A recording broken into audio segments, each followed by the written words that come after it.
संघर्ष की जो चलता है, राह संघर्ष की जो चलता है, वही संसार को बदलता है। जिसने जीती है जंग रातों से, सुबह वही सूर बनकर चमकता है। जी हाँ दोस्तों, स्वागत है आपके अपने स्टडी विथ यूट्यूब चैनल में। तो दोस्तों, आज हम पढ़ने वाले हैं परसेंटेज का पार्ट 3। तो दोस्तों, एक बात और मैं बता दूं, ये वीडियो मैं दोबारा बना रहा हूं। इसके पहले मैंने वीडियो बनाई थी, काफ़ी लंबी हो गई थी, 5 GB की वीडियो हो गई थी। मुझे कॉपी करने में बड़ी प्रॉब्लम हुई, अंत तो वीडियो डिलीट ही हो गया। मतलब कॉपी जब मैं कर रहा था, कॉपी हो नहीं रहा था मिक्सिंग करने के लिए, तो इसीलिए मुझे उस वीडियो को डिलीट करने के बाद दोबारा बनाना पड़ रहा है। और अब मैं बोर्ड पे ना लिखकर स्क्रीन पे आपको ऊपर लिखा दिखेगा, और मैं अपनी मोबाइल में क्वेश्चन देखकर हल करूँगा। तो दोस्तों, ये वीडियो परसेंटेज का पार्ट 3 है। चलिए शुरू करते हैं। इससे क्या होगा कि मैं मोबाइल में देखकर लगाऊंगा तो समय भी कम लगेगा, और हम ज़्यादा से ज़्यादा क्वेश्चन को भी हल कर ले जाएंगे। तो चलिए शुरू करते हैं। देखिए आप लोगों को ऊपर दिख रहा होगा क्वेश्चन, आप लोग स्क्रीन पर देखिए, मैं मोबाइल से देखकर लगा रहा हूँ। देखिए, किसी परीक्षा में देखिए क्या लिखा है कि परीक्षा में उत्तीर्ण होने के लिए 40% अंक मिले तथा 20 अंकों से फेल हो गया। उसी परीक्षा में अन्य विद्यार्थी को 48% अंक मिले और वह पास होने वाले न्यूनतम अंकों से 28 अंक अधिक लेकर आया, तो परीक्षा का पूर्णांक क्या होगा। तो दोस्तों, चलिए स्टार्ट करते हैं। देखिए, सबसे पहले क्या कहा गया है कि उत्तीर्ण होने के 40% अंक मिले। तो देखिए, उत्तीर्ण होने के लिए 40% अंक मिले, और क्या कहा गया 20 अंकों से फेल हो गया। तो हम सबसे पहले क्या लिखेंगे, फेल लिखेंगे।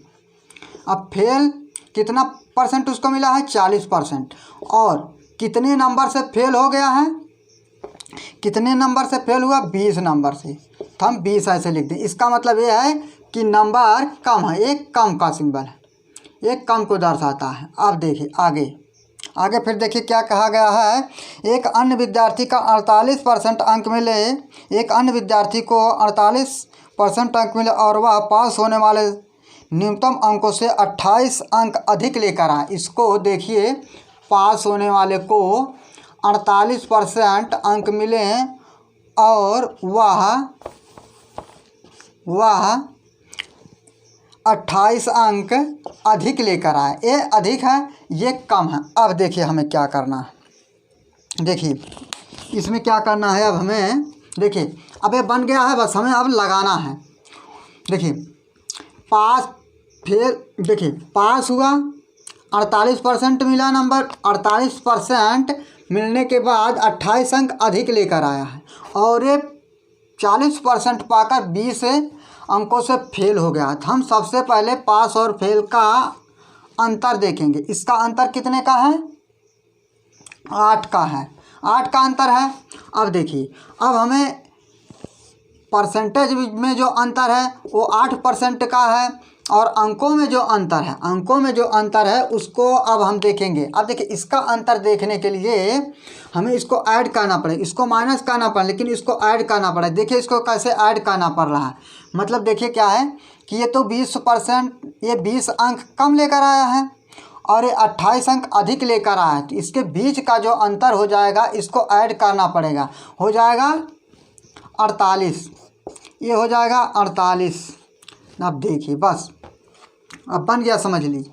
अब हमें सबसे पहले क्या हमारी ट्रिक है कि हम सबसे पहले 1% निकालें। 1% निकालने के लिए हम 8 से भाग देंगे, 8 6 48। उसके पास हम 100% निकालेंगे। 100% निकालने के लिए क्या करेंगे, हम 6 से 100 से मल्टीप्लाई कर देंगे, हमारा आंसर आ जाएगा, यही पूर्णांक है दोस्तों। तो ऐसा करता हूँ, समझ में आ गया होगा। तो चलिए अब हम दूसरा सवाल देखते हैं।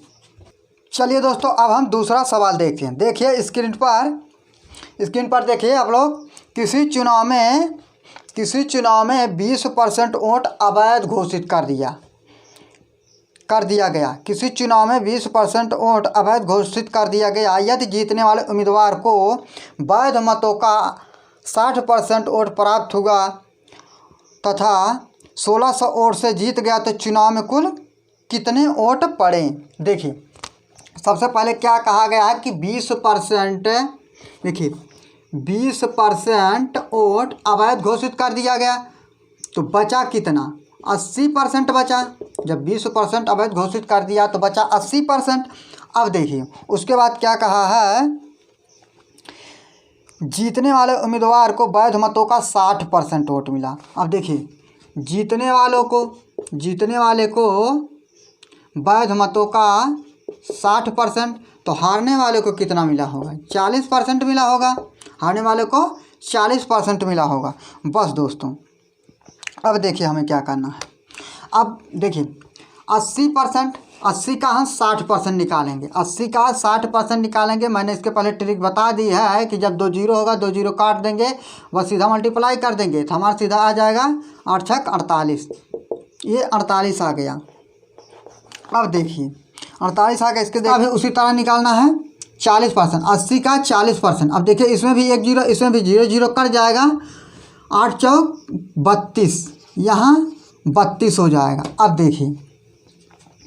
देखिए हमें क्या करना है, और देखिए क्या कहा गया है, कहा यह गया है कि 1600 वोटों से जीत गया। अब देखिए हारने वाले को 60% वोट मिले, हारने वाले को 40%, जीतने वाले को 60%। अब देखिए 60% वोट जो मिला है, 80 का 60% मिला है, 80 का 60% 40 निकल कर आया, और हारने वाले को 40% वोट मिला है। ये 80 का 40% मिला है, ना कि 100% का, तो इसका 32। अब दोनों का हम डिफरेंस देखेंगे। देखिए उसमें क्या कहा गया कि 1600 वोट से जीत गया, तो इनके दोनों के हार और जीत का जो डिफरेंस है वो 1600 है। तो हम इसका भी डिफरेंस निकालेंगे, इसका डिफरेंस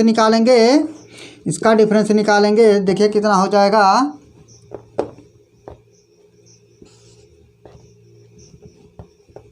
16 हो जाएगा, 16 डिफरेंस हो गया। अब देखिए ये डिफरेंस है परसेंटेज का, वो डिफरेंस है अंकों, मतलब ये परसेंटेज में डिफरेंस है, वो अंकों में डिफरेंस है। तो अब हम सबसे पहले 1% निकालते हैं, 1% निकालेंगे, 1% निकालेंगे। अब देखिए 1% निकालेंगे तो क्या करना होगा, जैसे देखिए पहले पूरा लिख देते हैं। ये तो 16 मान लीजिए आ गया। अब 16%, देखिए अंतर जो है परसेंटेज में अंतर 16% का है, और अंकों में अंतर जो 1600 वोटों का है, क्योंकि 1600 वोट से वो जीता था। 1600 वोट मतलब उसको अधिक मिले थे, और परसेंटेज उसको 16% अधिक मिले हैं। तो हम इसको सबसे पहले 1% निकालेंगे। 1% निकालने के लिए हमें 1600 में 16 से डिवाइड करना पड़ेगा, आ जाएगा 100। अब इसको हम 100% निकालेंगे। 100% निकालने के लिए 100 से मल्टीप्लाई करना पड़ता है, 2 जीरो लगा देंगे, हमारा आंसर आ जाएगा, यानी कि 10,000 वोट पड़े थे। तो दोस्तों यही हमारा आंसर हो गया। चलिए अब हम तीसरा सवाल देखते हैं। चलिए दोस्तों अब हम तीसरा सवाल देखते हैं।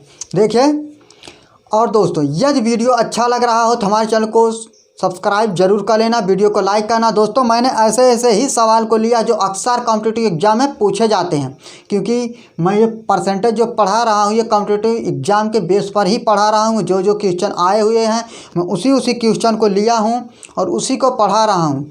और जो पढ़ने वाले स्टूडेंट होंगे, पढ़े होंगे, एग्ज़ाम दिए होंगे, तो उनको अच्छी तरह से पता होगा, देखते ही उनको लग गया होगा कैसे ऐसे सवाल आते हैं, और आए हुए भी हैं। तो चलिए अब आगे देखते। देखिए आगे क्या लिखा है, तीसरा नंबर सवाल है। इससे लिखा किसी कक्षा में हिंदी में 80% विद्यार्थी पास हुए हैं, और हिंदी में 80% विद्यार्थी, देखिए मैं डायग्राम बना देता हूँ ट्रिक के हिसाब से।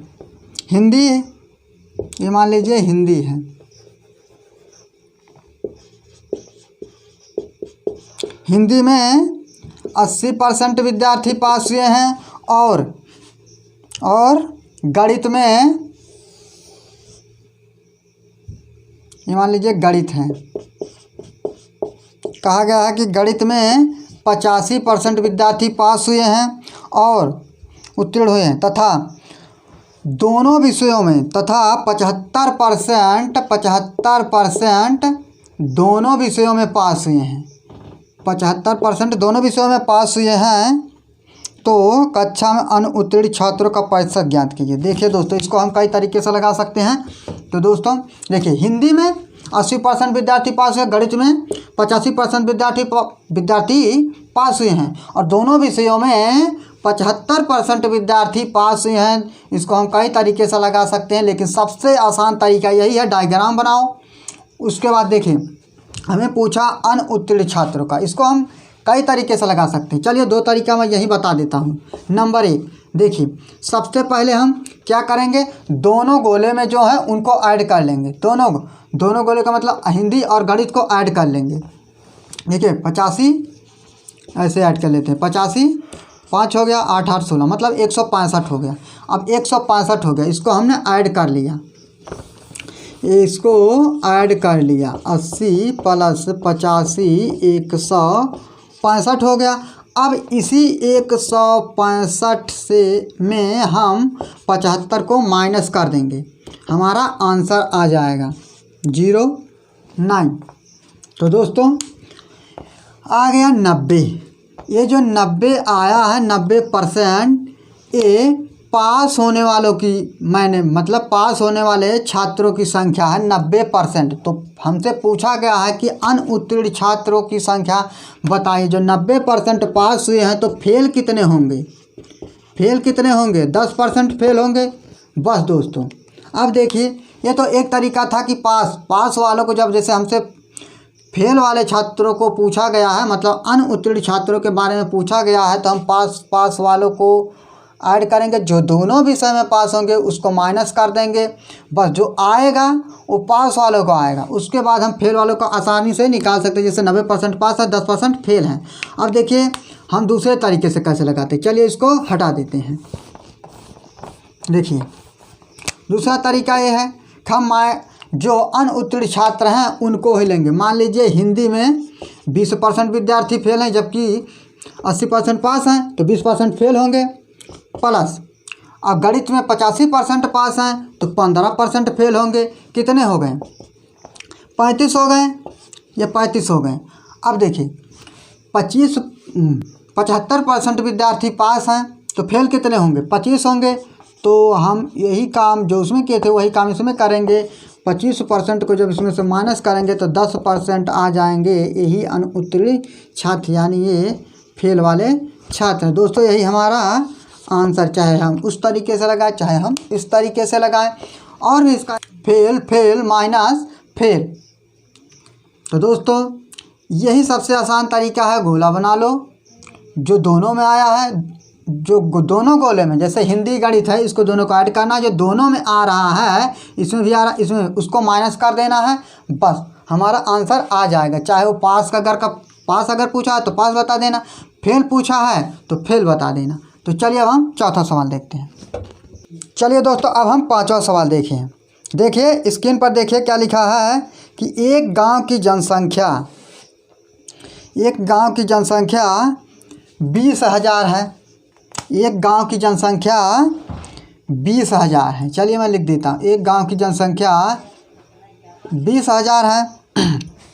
यदि प्रतिवर्ष 10% की वृद्धि हो रही, प्रतिवर्ष 10% वृद्धि होने का मतलब, प्रतिवर्ष 10% की वृद्धि हो रही है। 10% वृद्धि होने की मतलब 100 पे 10% की वृद्धि होगी तो 110 हो जाएगा। और प्रतिवर्ष हो रही है, प्रतिवर्ष हो 10% की वृद्धि हो रही है, तो 2 वर्ष बाद जनसंख्या क्या होगी? 2 वर्ष बाद, जब 2 वर्ष कहा है, हम इसी को 2 बार लिखेंगे। बस दोस्तों हमारा सवाल लग गया। देखिए 2 साल के लिए कहा है, अगर 3 साल कहा होता तो इसी को हम 3 बार करते। 4 बार कहा तो 4 साल के लिए कहा तो 4 बार करते। तो दोस्तों इसमें 2 बार कहा, मतलब 2 वर्ष के लिए कहा। हमने वही 10% की वृद्धि 2 वर्ष में, 2 वर्ष बाद जनसंख्या पूछा है, मतलब 10% की वृद्धि हुई 2 वर्ष के लिए है, तो हम 2 बार करेंगे। बस उसको यही समझना है कि अगर एक वर्ष का होगा तो 1 बार करेंगे, 2 वर्ष का होगा 2 बार करेंगे, 3 वर्ष का होगा तो 3 बार करेंगे। बस दोस्त यही ट्रिक है, इससे आसान कुछ भी नहीं है। बस अब हमें करना क्या है। देखिए 1 0 1 0, डबल 0 यहाँ पर, डबल 0 यहाँ पर, यानी 4 0 है। 4 0 से हम इसको काट देंगे। उसके बाद देखिए क्या करना है। अब देखिए अब देखिए इसका हमें 11 का मल्टीप्लाई अच्छी तरह से पता है कि 121 होता है। इसमें 1 जीरो, इसमें 1 जीरो, इसको लगा देंगे। उसके बाद 2 से मल्टीप्लाई करना, 2 से मल्टीप्लाई कर देंगे क्योंकि 2 से मल्टीप्लाई करना बिल्कुल आसान है। 0 0, 2 कम 2, 2 दूनी 4, 2 कम।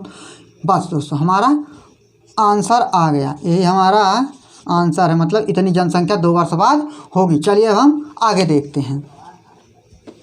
देखिए 6वां सवाल। देखिए दोस्तों, अब देखिए 6वां सवाल। 6वें सवाल में क्या कहा गया है कि एक गांव की जनसंख्या 72,900 है। अब देखिए जैसे हमने उसको लगा वैसे इसको भी लगा। एक गांव की जनसंख्या 72,900 है। 72,900 है। यदि प्रतिवर्ष 10, उसमें देखिए 10% वृद्धि हो रही थी, इसमें 10% की कमी हो रही है। अब देखिए 10% की कमी जब हो रही है तो अब देखिए जब कमी होगी तो हम नीचे लिखेंगे 10%। 100 से 10% की कमी हो रही है तो 10 हम नीचे लिखेंगे, 100 को ऊपर लिखेंगे। बस यही समझना, जब वृद्धि होगी तो ऊपर लिखे, कमी होगी तो उसको नीचे दर्शाएं।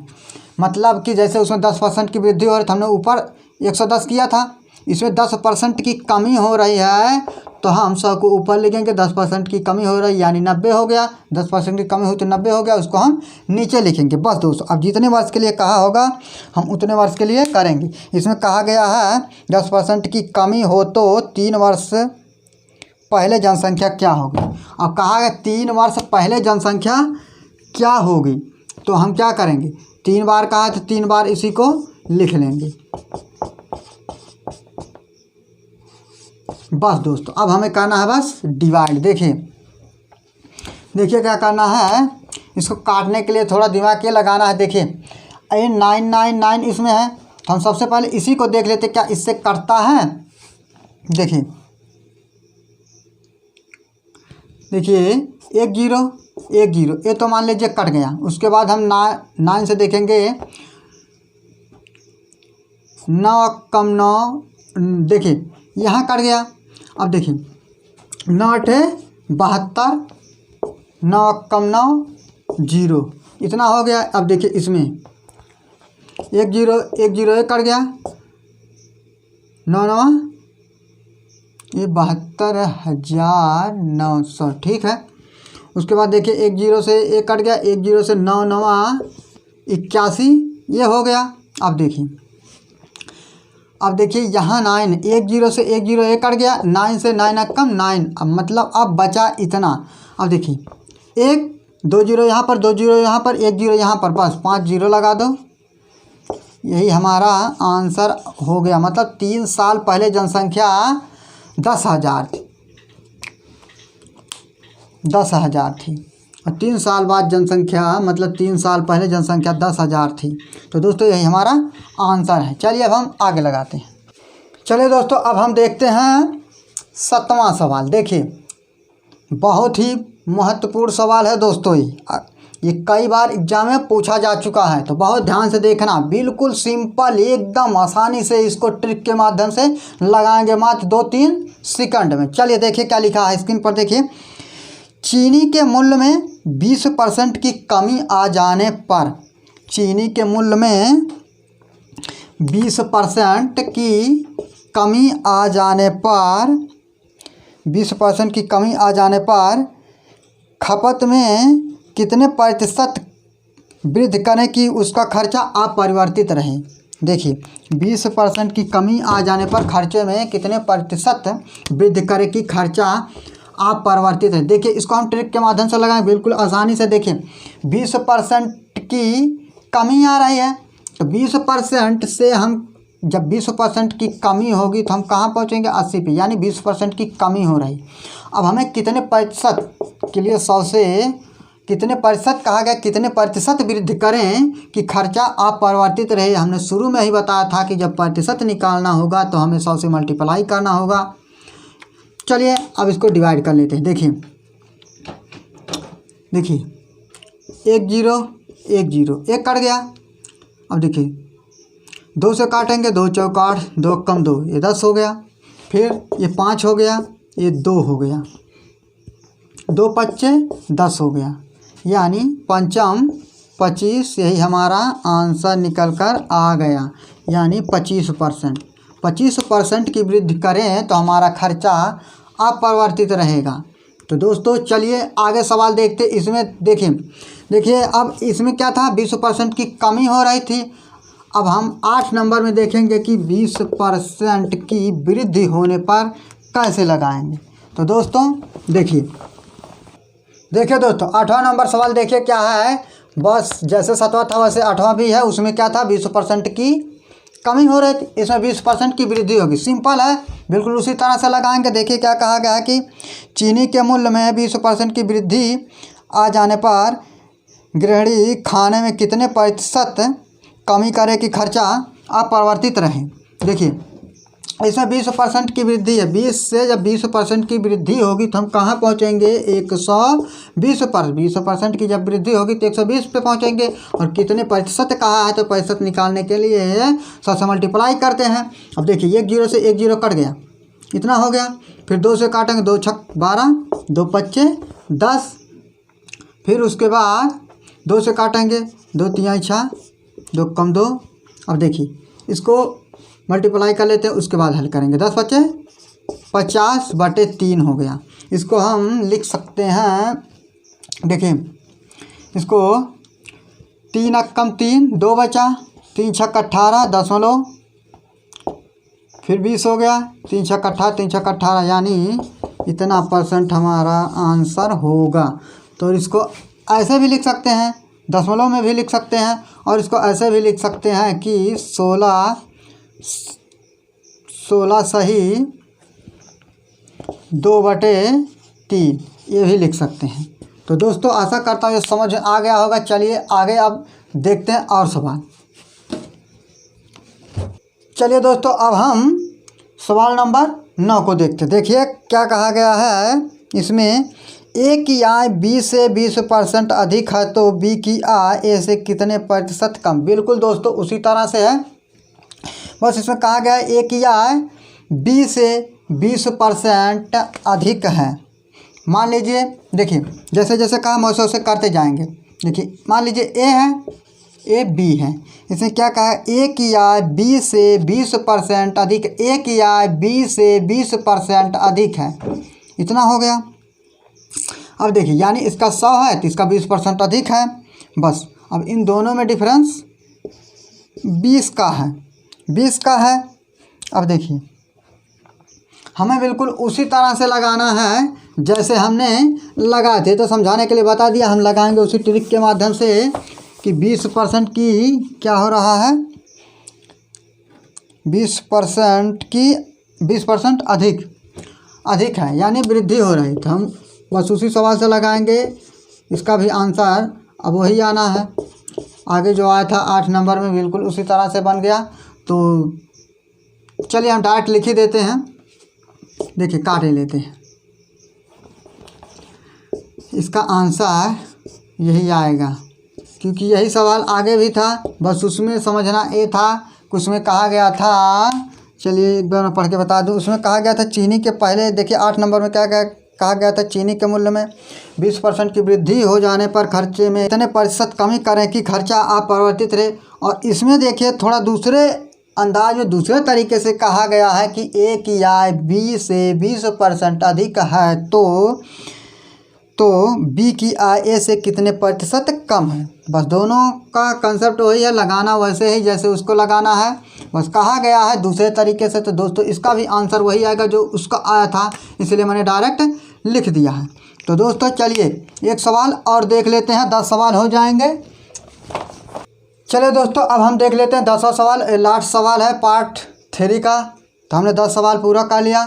तो चलिए दोस्तों देखते हैं 10वां सवाल भी वैसे है।